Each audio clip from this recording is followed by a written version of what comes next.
Hoje nós vamos falar sobre um assunto que todo mundo está querendo falar, exatamente o dinheiro. Então, se gostar desse vídeo, deixa um like, compartilha comigo ou se inscreva no canal. E é isso aí.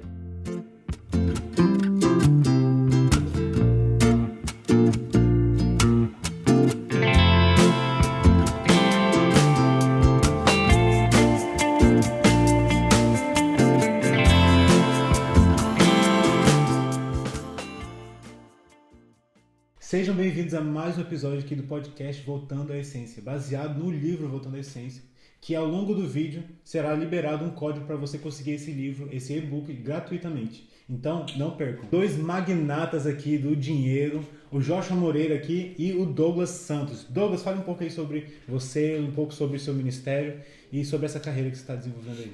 Oi pessoal, tudo bem? É um prazer estar aqui com vocês, muito obrigado pelo convite. Eu sou o Douglas, também sou de Manaus, Opa, Amazonas. Amazonas aqui hoje está com farinha do Areni na mesa. Na mesa. Hoje eu frequento a Igreja Batista da Lagoinha aqui no Porto, né? Moro aqui em Portugal já fez 2 anos, agora no começo do mês, de março. E eu sou economista, me formei em economia pela Universidade Federal do Amazonas. Fiz uma especialização pela Faculdade Getúlio Vargas, FGV, fiz em macroeconomia, então sou especialista em macroeconomia e atuo hoje num segmento voltado a investimentos e assessoria financeira. Excelente. Pessoal, o vídeo de hoje vai ser um pouco sobre exatamente o dinheiro e como a gente vai lidar com o dinheiro numa vida cristã, tá bem? Então eu vou começar perguntando o seguinte, Douglas.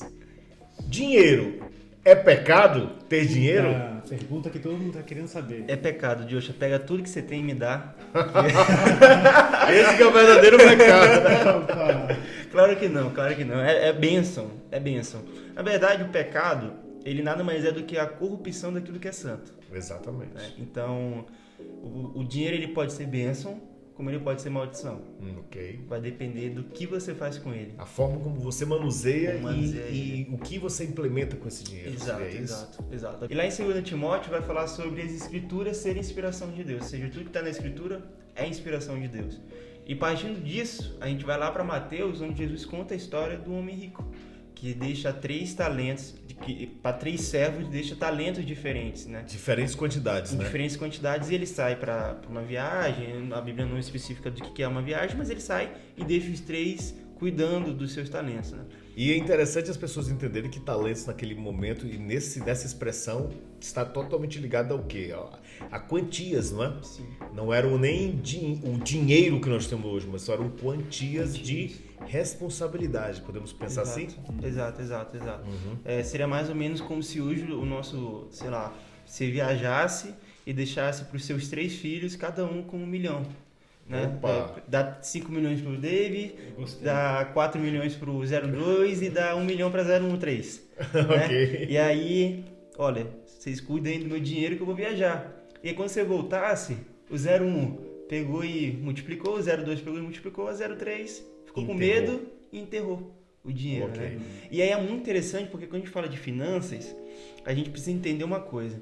Quando eu enterro o dinheiro, que foi o que o terceiro servo fez, ele não só deixou de investir, deixou de multiplicar, como ele também perdeu valor. Exato. Porque a inflação corroeu. Ok. Então, aquele dinheiro que o patrão, que o senhor deixou com ele, acabou por perder também valor. Ok. Entende? Então, tratar dinheiro é ter cuidado, é ter noção de administração e é bênção. É bênção porque quando eu sei tratar bem, as bênçãos correm atrás de mim. Que foi o que aconteceu com os 2 primeiros servos. Exatamente. Então vamos entender o seguinte, né? Para você que não conhece essa parábola ou você que conhece, cada um dos 3 servos recebeu uma quantidade diferente, um maior, um médio e outro menor, e acabou que o terceiro servo enterrou completamente.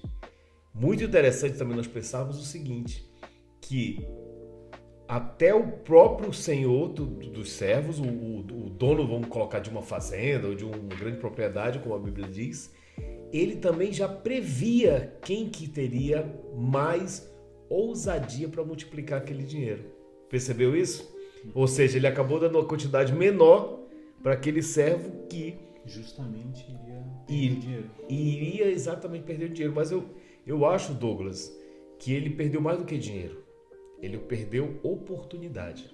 Ele perdeu tempo e ele perdeu confiança, não é? Então, veja bem, eu gosto de tratar assim porque o dinheiro, ele é um veículo. Mas ele pode transformar, esse veículo pode transformar ações em bênção, ações ou em maldição. Ele pode transformar em coisas positivas como também negativas. E, principalmente, ele pode simplesmente ser enterrado, ou seja, ser anulado e perder esse tempo. Por que eu estou fazendo toda essa análise aqui? Porque, na minha concepção, enterrar não era só pegar, fazer um buraco e enterrar. Era pegar o dinheiro e ter um mau gasto, não é? Ou seja, ele não chegou nem a investir, mas ele teve um mau gasto. E aí você, como economista, com certeza lida, não é? Como você, como analista financeiro também, lida com vários casos. E com certeza existem casos também de mal utilização do dinheiro. Tem uma coisa muito engraçada que é, e também pode entrar nisso que você falou. Nem todo mundo nasceu para ter dinheiro. Porque não sabe gastar. Tem gente que se ganha 1.000 euros por mês, vai gastar 1.000 euros por mês. Se ganha 2.000, vai gastar 2.000. Se ganhar 1 milhão de euros por mês, vai gastar 1 milhão de euros por mês. Exatamente, eu já conheci muitas pessoas. Encontra assim coisa para gastar, é surreal. Exato. Eu conheço pessoas que vão falar comigo sobre, cara, me endividei, eu não consegui, fiz algumas compras e, cara, você ganha quanto, né? Como é que tá a tua finança? A pessoa traz para mim, eu fico, cara, isso não é possível. Você ganha 2.500 euros em Portugal. Exato. E você consegue estar endividado.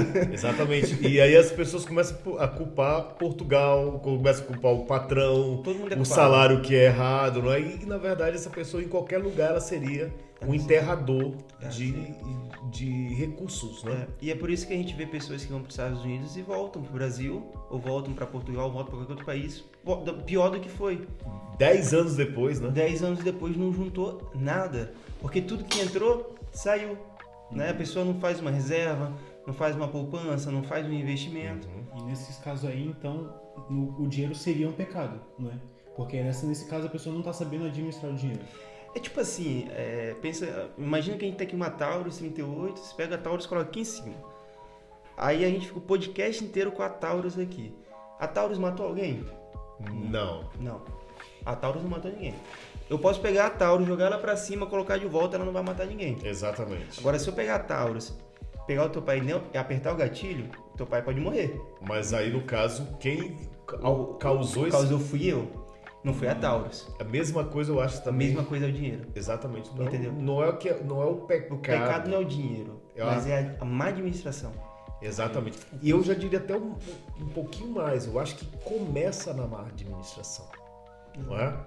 Porque quando nós estamos falando de dinheiro, nós estamos falando de valores pressupostos por uma economia global, uma macroeconomia, não é?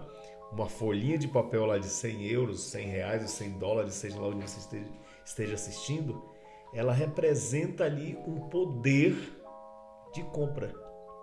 Agora, aqueles 100 alguma coisa, né? 100, ele vai multiplicar na mão de quem souber administrar.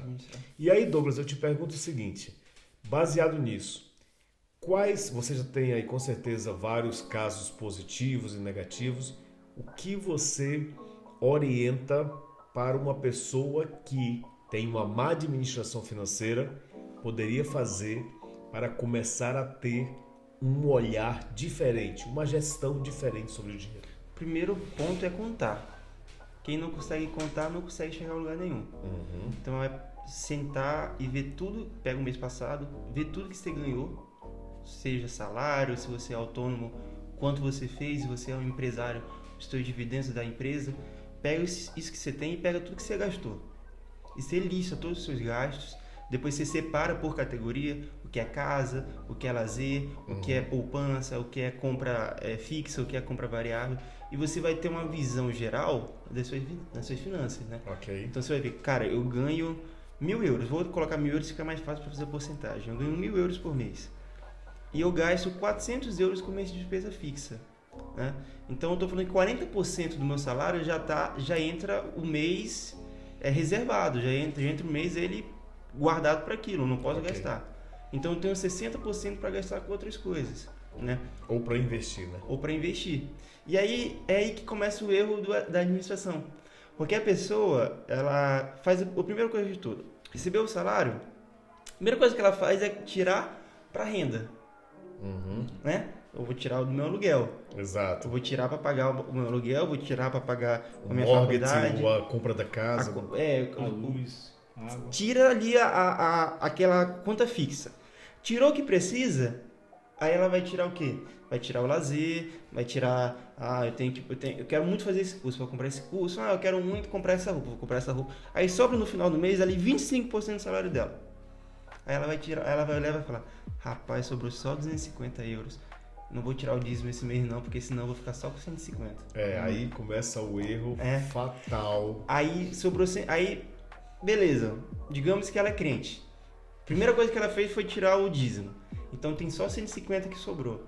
Cara, eu não vou investir não, porque se eu investir, vou ficar sem dinheiro. É melhor. Um mês que vem eu começo a investir.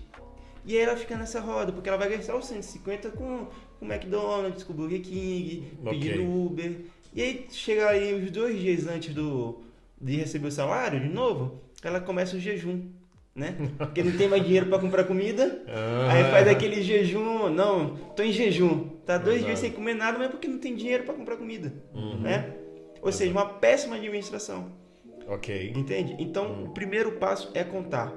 Ok. É planilhar. Pega uma folha de papel, escreve tudo. Se você tem um computador, faz uma planilha e coloca tudo lá dos últimos 3 meses e vê, né? Tem necessidade, por exemplo, de você estar gastando aí quase 20% do seu salário todo mês com comida fora de casa, com restaurante, com pequeno almoço? Cara, às vezes não faz sentido, né? Às vezes você pode ir no Pingo Doce, no Mercadona, vai lá e compra um pãozinho, vai em casa e compra o fiambre, o queijo, compra um café, toma um pequeno almoço em casa. Faz um almoço no domingo para a semana toda. Exato. Começa aí, não é... As pessoas têm um mau hábito de não querer demonstrar fraqueza. Exato. Quer demonstrar uma vida que não tem, né? Então, que não tem condições não tem financeiras. Condições de manter. Então ela acaba gastando mais com aquele receio de, poxa, se eu não comprar aqui, as pessoas vão pensar que eu tô sem dinheiro. E você tá sem dinheiro, você não pode estar gastando, né? Você não pode estar gastando isso. Então, às vezes é melhor você dar um passo atrás, começar a organizar a sua vida financeira, para depois, lá na frente, você dar um passo melhor. Então, Douglas, eu achei muito interessante isso que você falou e me lembrei de uma história. Quando eu mesmo já passei por muitas dificuldades financeiras, tá?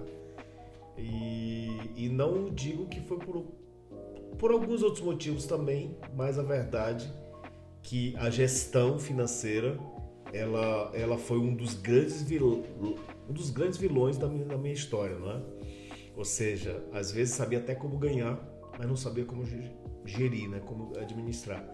E aí, quando eu estudei no Instituto John Maxwell nos Estados Unidos, uma das matérias que nós estudamos muito foi essa questão realmente sobre administração financeira. E eu lembro uma situação que é muito interessante, que inclusive até ensino para mentorados e, enfim, empresas, empresários, empreendedores, que é o termo Double Step Down, tá?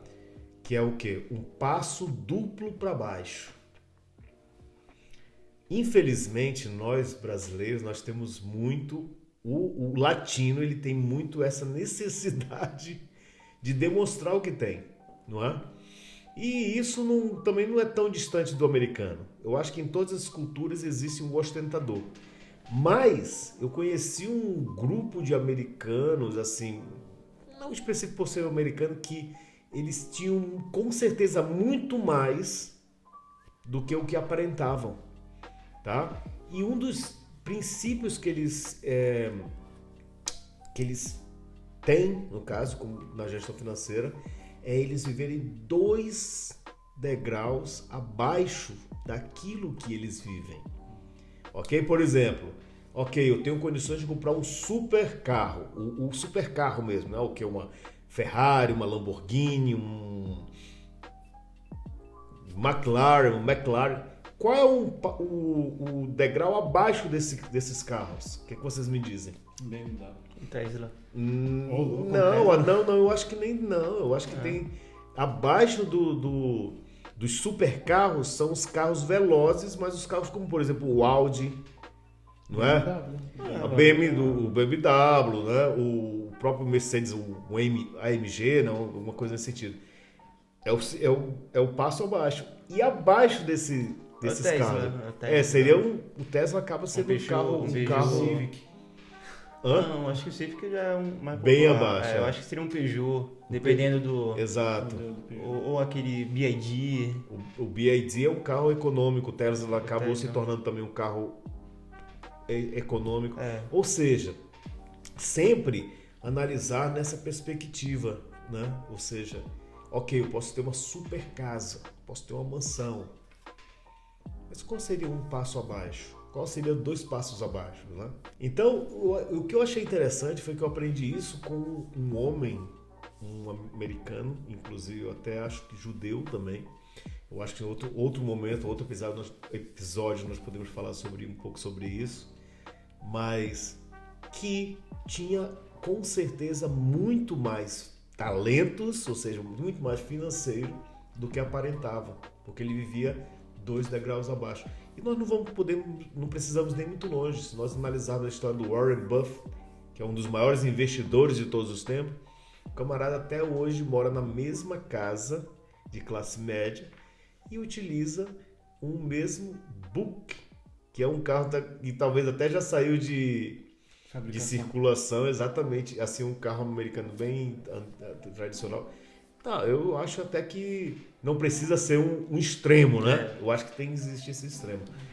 Mas o interessante é exatamente isso, né? Nós entendermos a que ponto como nós queremos que esse dinheiro represente na nossa imagem, né?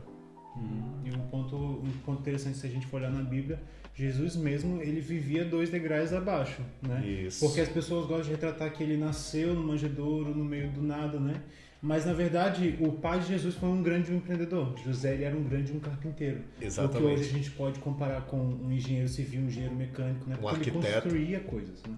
Então, Jesus, ele pode ter nascido pobre, mas ele não ficou por lá, né? E quando ele começou o ministério dele, eu imagino que Pedroca, eu acho que os discípulos, eles não imaginavam que Jesus era um cara assim rico, mas Jesus era um homem de uma classe média, né? Média alta, talvez. Média alta, né? Porque o pai dele era um empreendedor. A gente tem que imaginar que o pai dele deixou bons recursos para Jesus, né? O interessante é o seguinte, quem lidava com carpintaria na época era como se fosse hoje um camarada que lida com os melhores produtos, o steel frame de hoje, né? Steel frame. Exatamente, ou seja, é um construtor da melhor qualidade. E o que é interessante que o David colocou foi o seguinte, o José, ele era um empreendedor bem sucedido, porque se ele conseguiu manter Jesus na sinagoga para estudar, ele teve que pagar, entre aspas, né? Teve que bancar esse tempo de Jesus ali estudando. E outro detalhe, José começou do zero. Porque ele saiu da sua casa, da sua terra, da sua parentela e vai para a terra que eu te mostrarei, né? Ou seja, se cumpriu de novo. Uma mulher grávida de um filho que não não é mulher teu. grávida em cima do moinho, né? E aí chega assim, do outro lado, ele tem que se reiniciar, né? Começar tudo de novo. Então, sim, eu acredito nisso. E também um negócio interessante da história de Jesus foi Mateus, cara. Mateus, que era um cobrador de imposto. Exatamente. Ou seja, a gente pode falar que ele estava ali dentre os discípulos. A gente pode imaginar que ele tinha a classe mais alta. Talvez ele fosse hoje como quase um economista misturado com um juiz. Não, eu colocaria ele como fiscal da Receita. Exatamente. Receita. Mas para ser o fiscal da Receita, no mínimo você tem que ser um graduado. Um economista, exatamente. Um graduado. Então, ele tinha grana. Começa por aí. Exato. E ele abandona a grana para seguir a Cristo. Ou seja, ele desce muitos degraus para seguir a Cristo. Muitos degraus, exatamente. Muitos degraus. Para comer, Começou fato... do zero. Começou do zero, porque ele estava pedindo dinheiro para as pessoas. Exato. E aí a gente percebe, e a Bíblia enfatiza isso, né? Ele era um cobrador de imposto. E a gente vê em algumas passagens, quando os chefões da sinagoga vão questionar Cristo, falam: quem é esse homem que senta com pecadores e cobradores de imposto? Exato. Ou seja, naquele momento, a cultura judaica, claro que por conta da opressão de Roma, né, Exato. eles condenavam muito forte aqueles que se aliavam a Roma. Exato. E a forma como Roma fazia para conquistar foi muito inteligente. Porque, por exemplo, eles não faziam como o nosso vizinho está fazendo aqui com a Ucrânia. Né? O que eles faziam? Eles dominavam, mas eles falavam: olha, você que é rei de Israel, você vai continuar sendo rei de Israel. Exato. As leis de vocês vão continuar em vigor, mas vocês vão pagar imposto para Roma. Exato. Escolha algumas pessoas entre vocês para cobrar o imposto para pagar para Roma, e em troca nós vamos dar proteção, dar segurança, vamos fazer estradas, vamos dar infraestrutura. E era como Roma agia, como foi todo o Império Romano. Né? Mas os judeus olhavam aquilo e falavam: pô, eu não quero você aqui. Exato. Eu não quero o que você tem para mim, eu quero ser livre. Né? Exato. Então, a gente viu uma repressão ao dinheiro ali, porque o dinheiro era usado por Roma. E o interessante é que a partir daí, né, até do Império Romano, que se surge então o termo pão e circos, não é? Que, ou seja, é quando um dos imperadores romanos começa então a doutrinar a grande massa com dois conceitos que infelizmente até os dias de hoje permanecem. O conceito pão e circos, que é o quê? Dá entretenimento e alimento. Só que esse alimento é o básico. O Brasil segue muito bem isso, hein? Não quero citar, não quero citar picanhas. O companheiro. Exatamente. E aí vem o outro conceito que pra gente, na verdade, é um pouco assustador, que é a questão do conceito do trabalho por sal. Ou seja, que surge então o conceito salário, não é? Ou seja, eu não tenho nada contra profissionais e pessoas que têm o seu salário. Pelo contrário, eu acho que é aí que vai se começar a criar riquezas. Mas você tem que entender que não é apenas só isso, porque senão você entra dentro dessa cultura, não é, de quê? Do dinheiro atual. Não é? E aí muitas pessoas deixam de construir riquezas pelo fato dos dois outros personagens dos talentos. Um recebeu uma confiança maior do senhor da fazenda, das propriedades, e multiplicou mais. O segundo recebeu também uma quantidade, multiplicou também, não enterrou, mas não foi na mesma proporção. E aí eu te pergunto o seguinte, Douglas, como economista, como é que você vê isso então? Por que algumas pessoas multiplicam mais e outras não? Nós já saímos do nível do enterrou o talento, que não soube administrar. E por que às vezes algumas pessoas conseguem multiplicar mais e outras não? Acho que parte muito da geração da pessoa, geração no sentido não geracional, mas de fato da criação, do local. Né?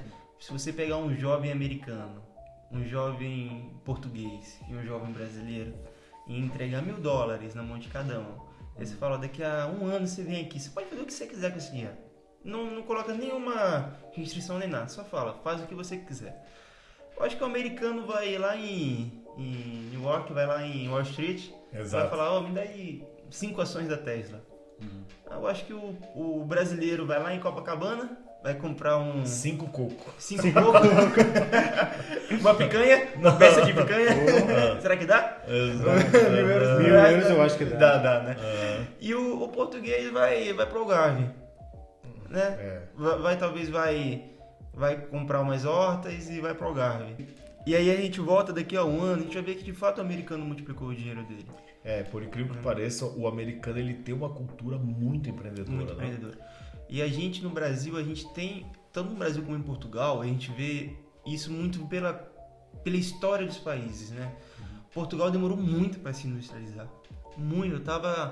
Há 2 semanas atrás, eu estava conversando com um português e ele estava me falando que até 30 anos atrás, 40 anos atrás em Portugal, era como se fosse ele comparou até de forma errônea, ele comparou até com o Nordeste brasileiro. Ele falou: cara, há 40 anos atrás é como se eu tivesse o Nordeste lá no Brasil. E aí um amigo meu que estava comigo falou, até corrigiu: ei, o Nordeste não é tudo isso não. O Nordeste exatamente. Mas a forma que eu quis falar cara, era uma terra que não tinha nada, né? E a gente vê então que Portugal recentemente se desenvolveu, graças também à União Europeia. Exatamente. E alguns. Aí eu abro um adendo assim, que realmente, inclusive nos 3 exemplos que você deu, ok, nós usamos esses exemplos para caracterizar. Mas a verdade também é que lá nos Estados Unidos poderiam ter pessoas de acordo com a sua criação, das suas crenças em relação ao dinheiro, que também poderiam dar bola fora. Com certeza. A mesma coisa no Brasil, porque no Brasil, ok, o contexto geral do brasileiro... É claro, tem gente que eu acho em Portugal, que em Brasil, que vão dar certo. O que claro. o Douglas quis dizer? É claro, não é?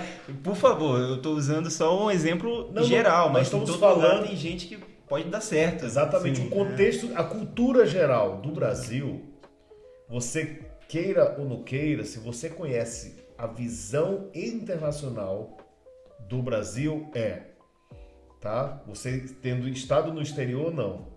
No exterior, o Brasil é visto como uma grande festa. É futebol e samba. Sim. Exatamente. Então, ou seja, o pensamento coletivo, não são todos, existem pessoas, com certeza, muitos... E eu acho incrível o brasileiro, a força de criação, a força de empreendedorismo, mas o que o Douglas quer dizer é o quê? A grande massa. A grande massa pensa o quê? Na diversão. Exato. E na recompensa imediata. E também a gente fala sobre os principados que governam, né? Sim. O principado que governa o Brasil é muito claro. É festa, é curtição, né? O principado que governa Portugal e uma boa parte da Europa é o estilo de vida calmo, tranquilo. Sim. Tá tudo bem, tá tudo certo. Não preciso investir, cara. Pra que eu vou investir? Minha vida é boa, olha, eu tô na Europa. É tranquilo. O principal que governa os Estados Unidos é riqueza. E aí já vai pro outro lado da moeda que... Nunca tá bom. Exatamente, Precisa de ganância. Precisa de mais, entendeu? Vai refletir também as prioridades do coração da pessoa. Exato. Então, por conta disso que eu falo, é da geração, de onde a pessoa é gerada, né? Pode ser que no Brasil surja um grande Eduardo Saverin, o Severin, dono do Facebook. Pode surgir um Bazin, o maior investidor de pessoa física. Exato. Pode surgir um Santos Dumont. De Portugal pode surgir um Cristiano Ronaldo. Exato. Então, não é, pelo amor de Deus, não estou caracterizando todas as pessoas, vai ficar muito claro, tá? Mas existe sim essa questão que também vai em torno das crenças limitantes, que aí eu acho que você fala melhor sobre isso. Eu acho interessante o seguinte, falando em crenças limitantes, eu vou puxar aqui também um pouco do... Primeiro vamos falar sobre as crenças limitantes. Os 3 personagens, e a Bíblia é cheio dessas histórias, cheio de exemplos sobre dinheiro, cheio de orientações, de sabedoria sobre o dinheiro, existem muitos, mas é bom nós mantermos ainda nesses 3 personagens. Nós podemos perceber o seguinte, que aquele personagem que enterrou o dinheiro, ele foi movido por que sentimento?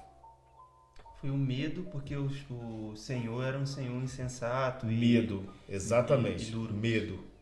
O segundo foi movido por que sentimento? Igualmente. Talvez um sentimento de medo, mas não tanto.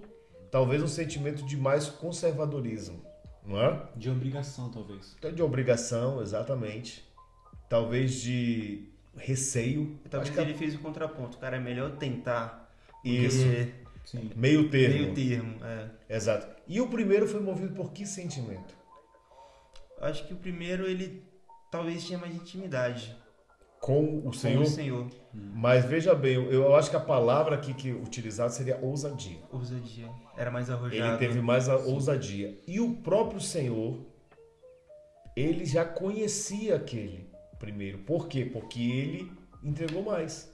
Ele confiava muito mais. Ele confiava muito mais, exatamente. Então, o primeiro, qual seria o sentimento que ele estava movido? Ousadia. Exatamente, eu acho que ele tinha ousadia. O senhor dono da vinha ou da fazenda, ele tinha confiança, mais proximidade daquele primeiro. Mas, como foi que esse primeiro conquistou essa confiança? Com passos de ousadia, não é? E muitas das vezes, dentro do mundo financeiro, ou na verdade na vida como um todo, porque na verdade esse texto ele pode ser usado na vida como um todo. nós não é só precisar da ousadia, tá, Douglas? Eu acho que é precisar de uma autoestima bem resolvida, entendeu? E, infelizmente, crenças limitantes, feridas do passado, dores do passado, uma mal experiência no investimento, por exemplo. Quantas pessoas já não investiram e perderam dinheiro? E nós já deixamos até bem claro aqui que, na verdade, qualquer tipo de investimento já está falando. É risco. É risco. Mesmo se você comprar uma terra, que o pessoal fala, compra a terra que nunca perde dinheiro. Você compra uma terra, pode cair um meteoro na sua terra, filho. Exato, pode abrir um pode buraco. Pode abrir um buraco na sua terra, pode alagar a sua terra, você perdeu dinheiro. Então... Mas dentro do mundo financeiro e no mundo dos empreendimentos, existe um termo que se diz o quê? Controle de risco, gestão de risco. Não é? Dentro dos venture builders, dentro do venture capital, que é o que? Capital de risco, né? Construção de risco é o que é? É tentar menosprezar, ou seja, tentar administrar o risco. Mas sempre nós temos que entender que vão existir riscos, tanto no empreendimentos, tanto em empreendedorismo, tanto em investimentos, como também até no emprego que você tem. Porque o emprego, na verdade, é o que tem mais risco, na minha opinião. Porque qualquer dia você pode chegar na segunda-feira lá e já tá com... Alguém puxou o teu tapete e você perdeu seu emprego. Eu vou além, eu acho que o emprego, o CLT, né, o contrato de trabalho, ele é o maior risco de todos, cara. Exato. Porque não é só o risco de você ser demitido, mas é uma pressão psicológica, emocional, financeira que você sofre diariamente, que você olha e fala, cara, você trabalha ali 40 horas por mês para ganhar um salário mínimo, vale a pena? E também tem a questão de, por exemplo, a gente pensar que a gente não tem o nosso vigor atual para sempre. Então, se eu estou vendendo 20 anos, 30 anos, 40 anos da minha vida para uma empresa, depois desses 40 anos eu não vou ter a mesma força, não vou ter a mesma sagacidade, a mesma ousadia. Então, muitas pessoas elas vão para o emprego pensando assim, eu vou gastar 20 anos aqui do meu tempo e depois eu começo alguma coisa. Você tem que entender que você também está gastando a sua força biológica, né? O que você tem, que é a sua juventude do seu tempo. De energia, tempo, exatamente. É claro que é importante trabalhar e todo trabalho é digno. Exato. Só que você não pode acomodar. E uma coisa que a gente tem que ter é sempre uma meta. Sempre uma meta. O homem sempre tem que ter um objetivo. Né? Então, beleza, se você está no seu lugar hoje, amém. Seja grato onde você está. A Bíblia ensina isso. Seja contente, tenha contentamento onde Deus colocou você. Deus colocou você em uma fábrica, amém. Dê o seu melhor na fábrica. Dê o seu máximo. Essa história de salário mínimo e esforço mínimo, corra disso. Isso é pecado. Isso é antibíblico. Esforço mínimo, principalmente. Você se esforce o máximo que você puder. Dê o máximo. 7 por 1 dê o máximo. 7, como é que é? 7 por 6? Como é que é? 8 por 6? 6 por 1, 6 por 1. 6 por 1. Dê o seu máximo onde você está hoje, mas nunca se contente com isso. Pegue isso e fale, cara, hoje eu trabalho numa fábrica, beleza, mas eu quero daqui a 5 anos abrir o meu negócio. Porque a gente tem que entender também que quando a gente está na fábrica, a gente está ali não só como um trabalhador, mas também como um emissário de Deus, né? Então, se a gente está trabalho mínimo, esforço mínimo, a gente não está refletindo a imagem de Cristo. Exato. Não é? E aí, como é que eu vou converter o meu patrão? Exato. Né? Como é que eu vou converter os funcionários que estão ao redor de mim? Uma coisa que eu observo muito é gente que é cristã, mas que na fábrica, eu estou usando, mas em qualquer lugar que trabalha, seja restauração, ninguém sabe que é cristão. Sim. Porque não dá um testemunho bom, né? E aí, quando a gente fala de finanças, a gente tem que lembrar de uma coisa. Quando a gente se batiza, né? A gente batiza o corpo inteiro. Tem pessoa que quando se batiza, ela tampa o bolso e desce. E aí o bolso não se batiza. Né? Ou seja, tudo que envolve a vida financeira parece que é uma vida à parte da vida cristã. Exato. Só que os princípios financeiros de um cristão, eles têm que estar 100% alinhados com a Bíblia. Exato. Isso quer dizer não somente a administração do recurso em si, mas também o que você faz para conseguir aquele recurso. Mas ainda sobre esse trauma que os cristãos têm, a gente também tem que entender que a igreja, felizmente ou infelizmente, já deixou uma marca nas pessoas com o dinheiro, não é? A gente tem recentemente o Ministério da Prosperidade, que tem machucado muitas pessoas e que deixou muitas pessoas em alerta com relação a finanças e a igreja. O que você diria a esse tipo de pessoas que tem esse tipo de trauma, que tem esse tipo de ferida? Assim, procure uma terapia o mais rápido possível. Se você tem trauma de dinheiro, procure uma terapia. Porque a gente entende que, infelizmente, tem muita seita por aí, que se passa por igreja. Eu acho que não é a nossa justiça que vai tratar isso, sim a justiça divina. Exato. Né? Mas eu não acredito que você tem que dar tudo que você tem para a igreja. Eu não concordo com isso. Eu acho que você precisa ser próspero, como a gente estava falando um pouco antes do podcast, precisa ser próspero para poder ajudar. A Bíblia fala lá em Provérbios que para você poder ajudar o outro, você primeiro precisa ter. Exato. Jesus fala que para você tirar o cisco do olho do irmão, você tem que tirar a trave do seu olho. Primeiro do seu, exato. Então, isso trazendo para a realidade bíblica cara, você tem a sua família, você não vai tirar o pão da sua família para dar para outra família. Você não pode fazer isso. Exatamente. Você tem um compromisso com a sua família. Então, infelizmente, a história bateu muito quem tinha dinheiro. Exato. Colocou como vilão da história. Exato. A Marx fez muito bem isso, a gente tem que bater palma para o comunismo, principalmente para a escola de Frankfurt, porque eles conseguiram colocar a sociedade em briga entre si. Exato. Né? Aprenderam exatamente com Lúcifer. A colocar a sociedade em briga. Colocou você em classe, dividiu em classe, ou seja, quem tem dinheiro e quem não tem. Né? Quem tem dinheiro, cada vez mais rico, né? O rico cada vez mais rico, o pobre cada vez mais pobre. O que é mentira. O que é uma fake news. E aí vão dois extremos, né? Tem o menos abastado, vamos colocar, o que tem pouco, que tem e que não acredita que pode alcançar um pouco mais, e isso já é uma prova que ele tem uma ferida que precisa ser tratada. E tem aquele que tem demais e coloca sua confiança no dinheiro. E esse daí, ele, na verdade, ele tem uma ferida espiritual. Escute bem, ferida de alma e sentimento a gente trata, agora espiritual é perigoso, porque você pode perder a sua salvação. E aí a gente vai para o livro de Lucas, quando Jesus exatamente, ele estava diante do povo e ele falou diretamente aos discípulos o seguinte: vocês não podem servir a dois senhores, vocês vão ter que decidir. Ou vocês servem, porém esse texto ele foi muito mal interpretado. Ou vocês servem a Deus, não é? Ou vocês servem a Mamon. Só que muitas das vezes as pessoas não percebem que Jesus estava falando sobre um Deus invisível que ao mesmo tempo era representado por ele, por Jesus, e todo aquele movimento que ele estava criando ali, né? Porque ele estava pregando então o quê? Ok, chegou agora o tempo do reino de Deus. Ele estava pregando que haveria uma grande salvação, que haveria ali um grande movimento, não é? Uma mudança de reino. E, ao mesmo tempo, os fariseus estavam juntos, porque Jesus também queria evangelizar os fariseus. E quem são os fariseus? Vamos lembrar de quem são os fariseus. Os fariseus, na verdade, eram aqueles que cuidavam do templo, que estavam ali ligados representando a religião daquela época. Não é? Então, assim, o que acontece? Jesus estava questionando se aquela multidão, incluindo os discípulos, incluindo a multidão, incluindo os fariseus que estavam ouvindo, se eles estavam decididos naquele momento a receber o reino de Deus, um novo tempo espiritual, ou se eles iriam continuar adorando um Deus chamado Mamon naquela época. E eu até imagino, na verdade eu já ouvi alguns teologistas dizendo que naquele momento existia Jesus estava diante de um altar. E nesse altar existia um altar representando o Mamon.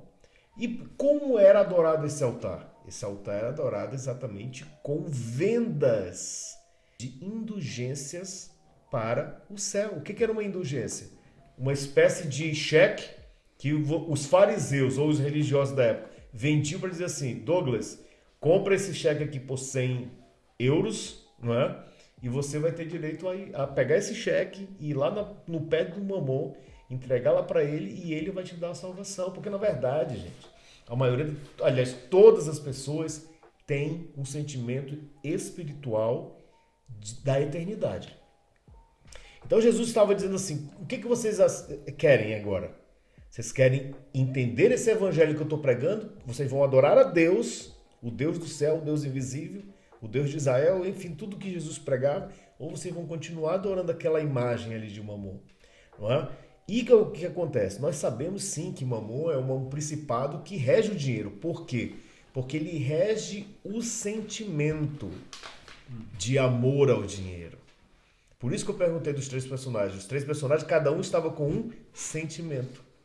Não é? Era um coração. Por isso que a Bíblia diz do coração. Não é o coração órgão, é o coração sentimento. Então veja bem.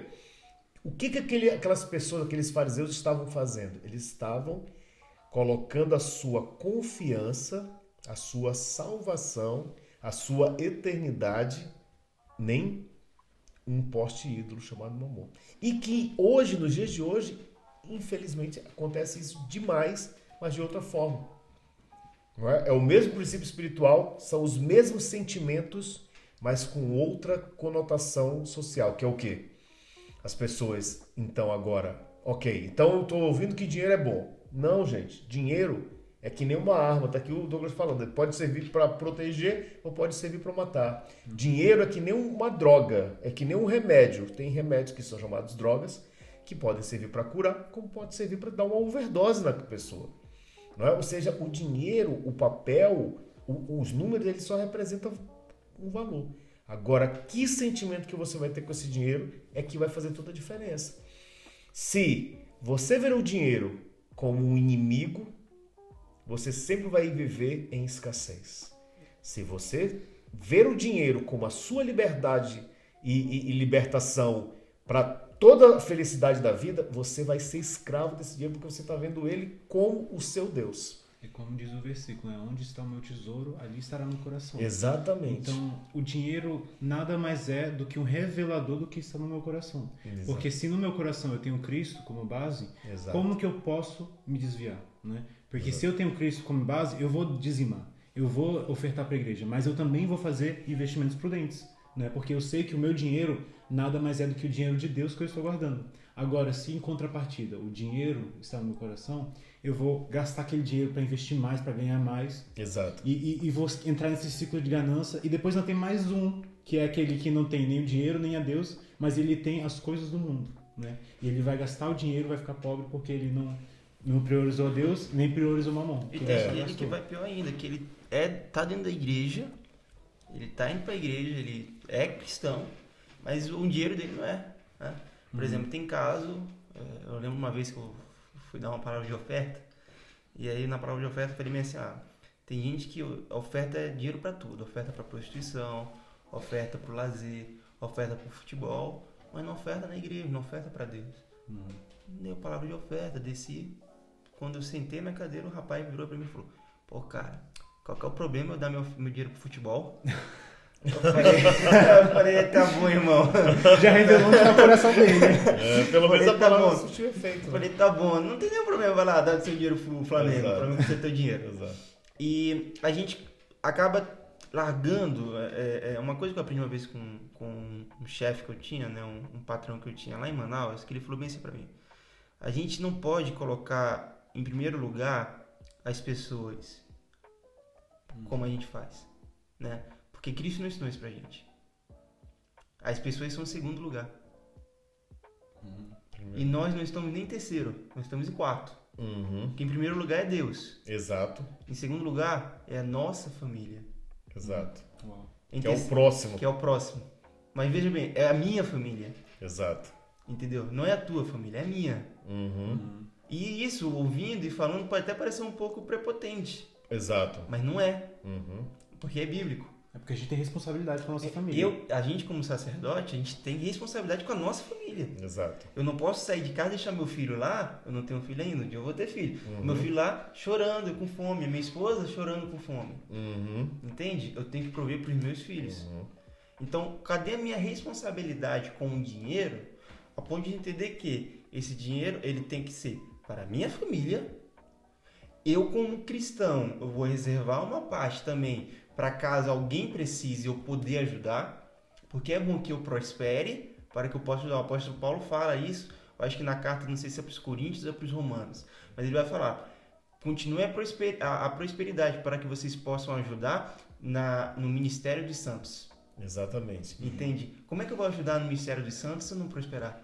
Exatamente. E interessante essa palavra prosperidade ou prosperar, não é? Que, como o David falou, foi muito batido, não é? E eu vou agora dizer para você, na verdade, prosperar nada mais é do que progredir, avançar. Não tem nada a ver com dinheiro. Exatamente. Você pode ser uma pessoa que tem muito dinheiro, mas não é próspero de saúde. Você pode ser uma pessoa também que não tem dinheiro, zero de dinheiro, mas pode ser próspero espiritual. Ter uma ótima família, ter um relacionamento com Deus perfeito. Exato. Vou dar um exemplo para vocês, João Batista. Isso. Não tinha nenhum dinheiro, comia gafanhoto. Exatamente. Mas eu acho que a intimidade que ele tinha com Deus era... Exato. Então, o que nós queremos dizer, na verdade... Na verdade, assim, o que nós queremos colocar não é nem um 8, nem um 80. E eu acredito que, na verdade, o Evangelho, como um todo, o grande segredo do Evangelho, na minha opinião, o grande segredo do Evangelho, eu acho que tudo que Jesus mais quis ensinar foi, sabe o quê? O equilíbrio. O equilíbrio, porque Jesus não pregou pobreza, mas também ele não saiu por aí pregando riqueza. Jesus não pregou vida não espiritual, mas também ele não saiu pregando vida extremamente espiritual ou religiosa, não é? Aquela vida de eu sou totalmente separado, eu sou um Buda que... Não, ele pregou o quê? Ok, você vai ter que ter uma vida espiritual, sim, mas você vai ter que viver nessa terra, e nessa terra vocês vão ter aflições. Agora imagina só, os 12 de Jesus foram tão favorecidos por serem 12 de Jesus? Não, pelo contrário, Jesus podia dizer assim, tá bom, vocês são meus 12, vocês não vão ter problema financeiro nenhum agora. Eu estou partindo, mas eu estou deixando um cheque em cada um. Ele multiplicou o pão, ele podia ter multiplicado o dinheiro. Exatamente, mas não, o que foi que ele fez? Ei, acordem, vocês vão ter aflições no mundo. Vocês vão ter muitas aflições, se preparem. Uns vão morrer de cabeça para baixo, outros vão ser degolados, se preparem. Mas eu já venci, eu mostrei para vocês como eu venci. Então, a questão do dinheiro, Douglas, na minha opinião, é o seguinte: não é você ter um sentimento de negatividade com o dinheiro, que tem muitas pessoas que têm essa negatividade com o dinheiro. Acha que o dinheiro é a raiz de todos os males, enquanto na verdade é o amor, não é? Ao dinheiro, que é a raiz de todos os males. O texto original diz, na verdade, é o amor a Mamon. Porque o quê? É a adoração a outro Deus. E aí o que é que diz? Que é a raiz de todos os males. Mas, ao mesmo tempo, o amor excessivo também vai se tornar um Deus para essa pessoa. Vai do 8 para o 80, não é? E a gente vê, agora falando um pouco sobre o nosso sangue brasileiro, que a gente é muito fácil idolatrar. O brasileiro é muito fácil para idolatrar. É muito fácil, né? A gente pode trazer, por exemplo, eu vi essa semana a história da fundação da Assembleia de Deus no Brasil. E teve uma assembleia entre os líderes da Assembleia de Deus, logo no início dela, para decidirem sobre a arquitetura da igreja. E eles decidiram não colocar a cruz na porta da igreja. Olha que interessante, porque para eles, colocar a cruz poderia ser um ponto para a sociedade brasileira começar a adorar a cruz. Sim, entendi. Entende? Tipo, ao invés de adorar o que venceu a cruz. Né? Porque eles pensaram, cara, se eles adoram qualquer coisa aqui, com certeza eles vão começar a adorar a cruz, porque a gente vai ter a Assembleia de Deus em todo lugar vai ter a cruz, eles vão associar a cruz. E a gente não quer isso, a gente quer que eles associem a Cristo. Né? Então, a gente vê que o brasileiro é muito fácil de enganar. É muito fácil de prometer. Eu não diria só o brasileiro, mas o latino, porque o latino ele tem aquele sangue forte. Exato. Né? Ele é muito emocional, o latino. É por isso que a gente vê tanta pirâmide no Brasil, na América Latina, né? A gente vê muito isso porque é muito fácil. Porque o povo idolatra o dinheiro, né? Nossa, então isso dá dinheiro, eu vou logo entrar, né? Tem até aquela frase, cara, me convida pra pirâmide quando ela surgir. Que é pra eu estar lá em cima. Dane-se se lá embaixo todo mundo vai perder dinheiro. Eu quero estar lá em cima ganhando o meu. Um exemplo disso é o interior, cara. Você vai em qualquer cidade do interior, ela é regida a uma coisa. Prefeitura. A político. Eles não querem saber de melhoria. Eles querem saber de estar na máquina para receber o dinheiro deles e viver a vida deles tranquila. Então, a idolatria ao dinheiro parte disso. Parte do quê? Eu quero estar bem. né? Aí você fala, Douglas, mas você acabou de falar que, segundo a Bíblia, a gente tem que priorizar a nossa família. Exato. Só que a Bíblia também é muito clara e a Bíblia não se contradiz quando ela fala: siga todos os princípios de Deus. E Deus, ele deixa um princípio bem claro, que é a ética. A ética e a moral cristã. Que é o que Jesus ensina lá no Sermão das Boas-Aventuranças. Exato. Entende? E Jesus, ele termina falando algo muito simples. Vá, faça discípulos e ensine a ele todas as coisas que vêm da boca de Deus. Sim. Né? Então, eu não posso nunca olhar para o dinheiro e falar: olha, eu vou dar meu dízimo, eu vou dar minhas ofertas e eu estou bem. Se o dinheiro que eu estou ganhando é do tráfico. Entende? Se o dinheiro que eu estou ganhando é da prostituição. Se o dinheiro que eu estou ganhando é da corrupção.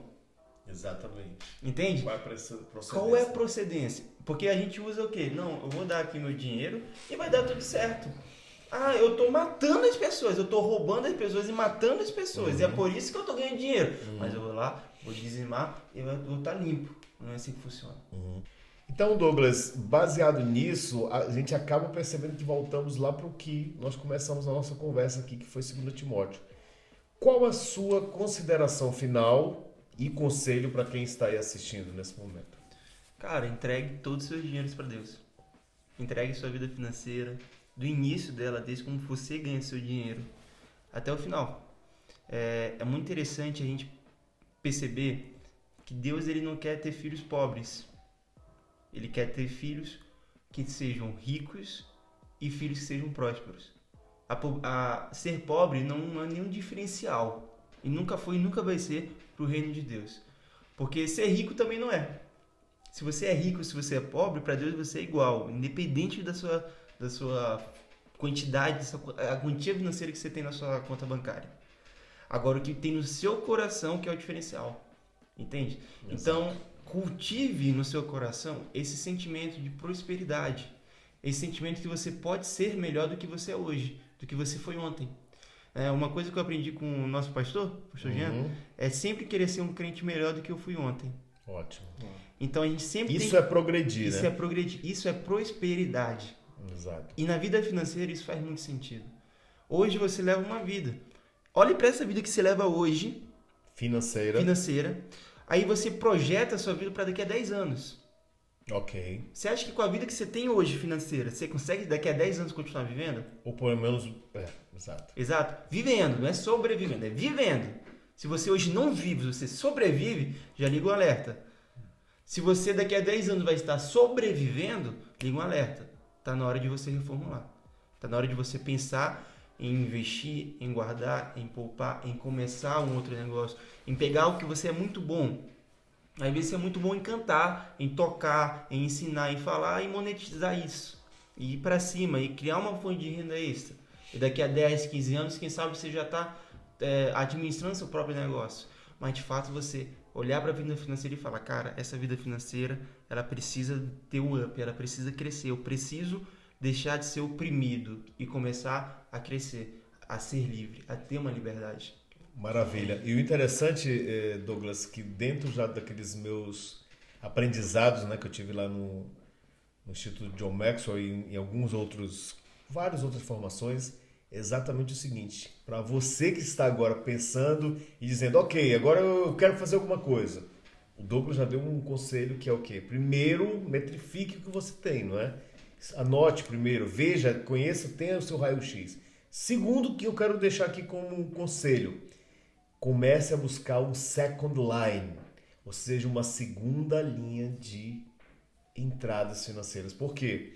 Nunca eu ouvi falar que uma pessoa consegue progredir tendo apenas uma entrada financeira.